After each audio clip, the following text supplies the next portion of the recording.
Welcome back to this week's Parsha Show. Parsha Show is the presentation of the Weiss Entertainment Network, 613 on your dial. This week's Parsha, as you see right here on the screen, is Parshat Mishpatim. Parshat Mishpatim deals a lot with civil laws being Adam L'Chavero, being man and his fellow man.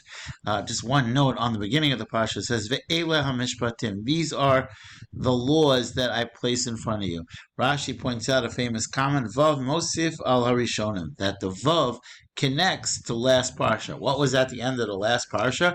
The end of the last Parsha was the story of Matan Torah, the story of the giving of the Torah.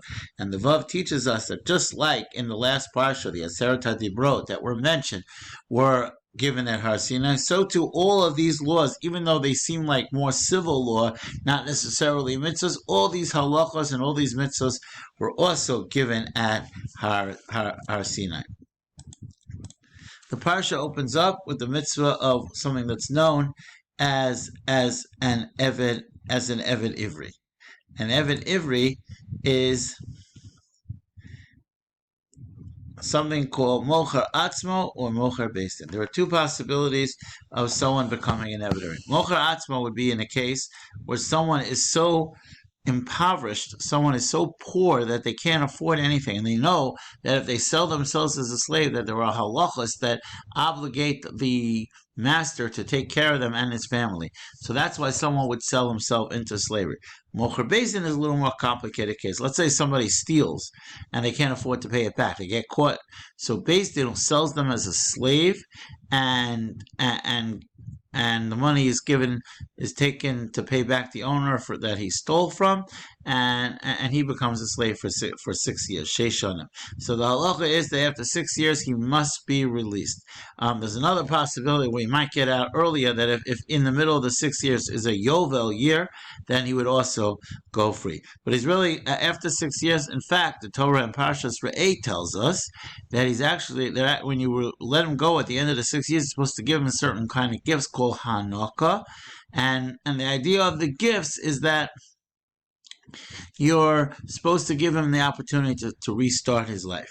Now, interesting scenario the Torah tells us. What happens if he comes at the end of the 6 years and says, Ahavti es adoni es ishti v'espanai. I love everything that's part of where I am. I don't want to leave the house. I love my master. I love the family that I've created here. All things are good. So the halacha is that he's taken to the doorpost and we pierce his ear, and he remains a slave until Yovel, till the Yovel comes.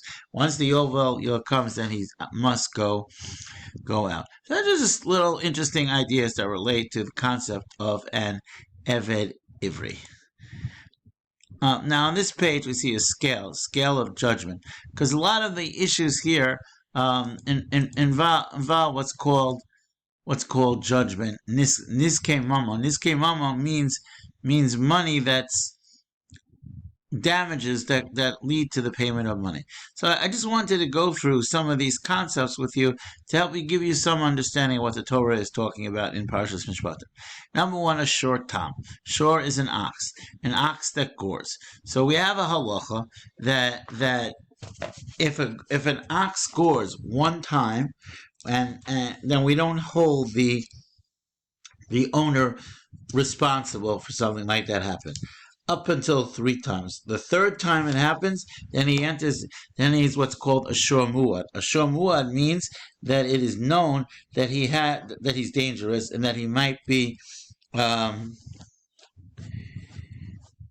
that he might gore, that he has a tag on him that he's a dangerous animal.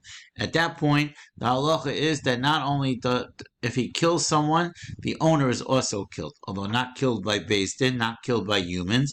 But Rashi says that he gets what's called Misa B'dei Shemayim, that Hashem is going to be after him for allowing his animals to be negligent and harm people. Rashi points out that although the Torah talks about an ox, but it means any animal that potentially is dangerous and potentially might gore, and the owner is responsible to make sure that does not happen. And there are punishments that go with it. Now, one of the things we should mention is that when someone is damaged physically, there are 5 types of payments that the owner is responsible to give. It's called tsar, anguish, is pain. Ripui, medical bills.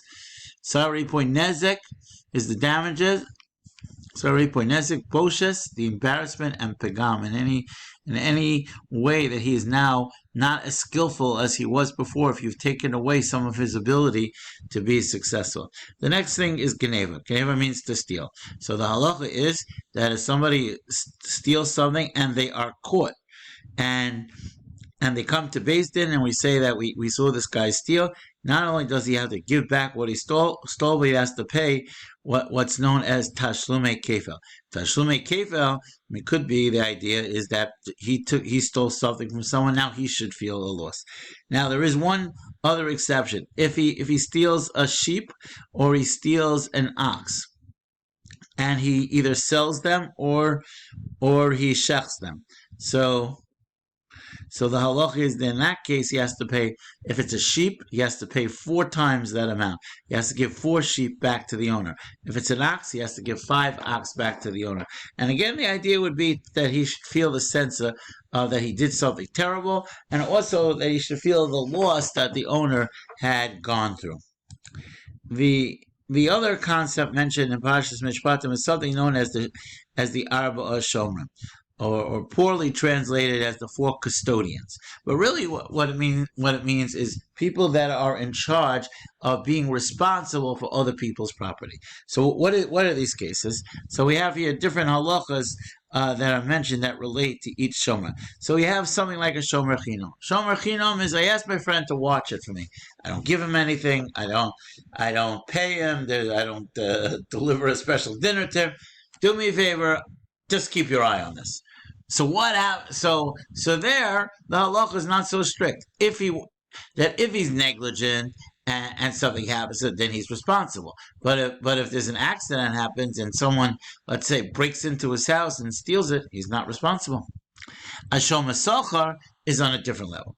A shomer sochar is someone who's being paid to watch something. So if it gets stolen under his watch, he is responsible to pay it back to the owner. A shoel is a borrower. So the Gemara in Bava Metzia has an expression, Kol hanoah shelo. He has every right as an owner. Similarly, when you rent an apartment, for example, you're like the owner. You live there. There's no questions asked. When you lease a car, it's a little bit like renting, or you rent a car. So it's like your car. The only thing is when you're a shoel, when you're a borrower, it's something called meis machmas balacha. If you borrow an ox to plow the field, and the ox dies in the field in the process of plowing, that's not your responsibility. But everything else is yours. Socher is a renter, someone who pays money, and also is responsible for when things happen to it, because the socher is also also has like the status of an owner. The Torah then goes on to talk about basic human behavior. Od mitzvot ben adam l'chaveiro. For example, the Torah warns us, "V'ger lo soneh v'lo sichaltzenu." Don't treat converts, people who were not Jewish and are now Jewish, don't treat them disrespectfully. Why? Because that's how we lived in Mitzrayim, and we didn't want to be treated disrespectfully. Number 2, kol almanav yasam lo sanun. Treat a widow and an orphans properly. Don't take advantage of them. Don't try to get them to do things that you know they wouldn't be able to do if the father was alive. And kol almanav yasam lo sanun. So we're not allowed to mistreat them. Next thing, in kesev talveh sami, somebody needs a loan and you have the money. Lend them the money, but lo sielo kenosha. But you're not allowed to charge them interest, as we discussed. Lo sisa shem hashav. You can't carry false rumors. Don't go around and saying false things about people. Al tashas yadcha im rasha. Do not join hands with guilty. Don't to do hamas, to do terrible things. Kisireh chamor sonacha. If an animal and is tipping and he's not able to hold all of what's on him, so you're supposed to help. So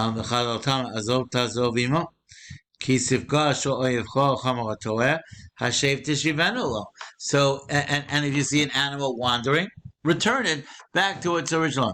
These are all halachos whose purpose is to place in us sensitivity to ourselves, sensitivity to other people, sensitivity to people who may not be as fortunate as we might be. And the Torah tells us you have to treat them properly. You have to treat them with respect. You can't, and if you see someone's animal wandering off, you take care of it. Bring them into your house. Make sure that everything is being done to take care of it. And finally, we come to the final frame, which is the Torah at the end of Parshas Mishpatim repeats the story of Matan Torah.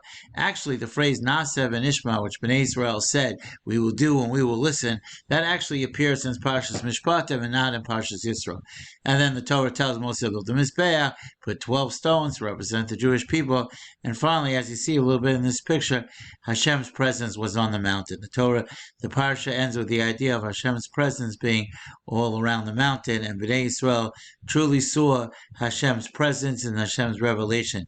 In fact, that is our hallmark that we say that all of our great-grandfathers saw Matan Torah. Okay, we'll stop here, and Mr. Shem, hopefully you will tune in next week. And then